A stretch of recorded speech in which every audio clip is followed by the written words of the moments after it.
Bonjour à tous. Plusieurs personnes ont donc été blessées ce matin dans l'explosion d'une bonbonne de gaz à Nivelles. Deux d'entre elles sont d'ailleurs dans un état grave et ont été placées dans un coma artificiel. Une école toute proche a également dû être évacuée. Sur place, Christophe Clément et Alain Angardi. Il est 10 heures passées de quelques minutes quand une explosion retentit dans cette rue proche du centre-ville de Nivelles. Les témoins présents sur place en restent bouche bée. C'était fort, oui, très fort. Oui, il paraît que même au boulevard 20P, on l'a entendu. Oui, elle était très forte. Ben, ça a fait une grosse fumée, quoi. J'ai entendu là-bas, sur la grande place, et j'ai entendu la grosse explosion, on a vu une grosse fumée passer. L'appel parvenu aux pompiers mentionnait l'explosion d'une chaudière. Mais arrivé sur place, c'est une bonbonne de gaz éventrée que les hommes du feu découvrent au milieu des flammes. L'explosion provient au moins d'une bouteille de gaz qui se trouvait dans une annexe à la maison voisine. Quand nous sommes arrivés sur place, on a observé la présence d'un incendie puissant et complètement développé. 3 personnes se trouvaient dans l'annexe de l'habitation au moment de l'explosion. Toutes ont été emmenées vers l'hôpital de Nivelles.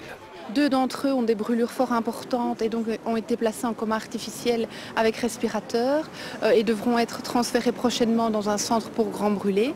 Et la 3e victime est plus légèrement touchée au visage et elle est consciente. La maison sinistrée est mitoyenne avec une école primaire et maternelle. Par mesure de précaution, les enfants et le personnel enseignant ont été dirigés vers une autre école toute proche. Bonjour, Christophe Clément, on vous retrouve sur place en direct à Nivelles. Alors, est-ce que l'évacuation est terminée, Christophe? Est-ce que le périmètre de sécurité a été levé? Alors l'évacuation est terminée, les enfants et le personnel enseignant, soit 117 personnes au total, ont pu rentrer chez elles puisque nous sommes mercredi après-midi et cela peu après midi.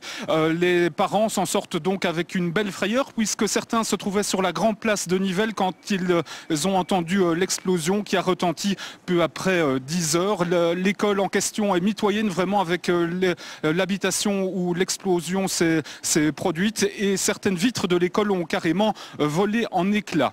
Alors le périmètre de sécurité, vous le voyez sans doute derrière moi, se trouve toujours en place.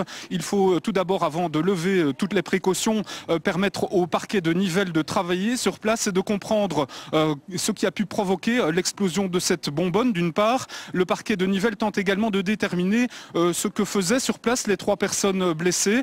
Il ne s'agirait pas de riverains, affirment les autorités communales. Il pourrait éventuellement s'agir d'ouvriers qui travaillaient sur place, mais actuellement rien n'est confirmé par le parquet de Nivelles qui continue son enquête. Merci pour toutes ces précisions en direct de Nivelles, Christophe Clément.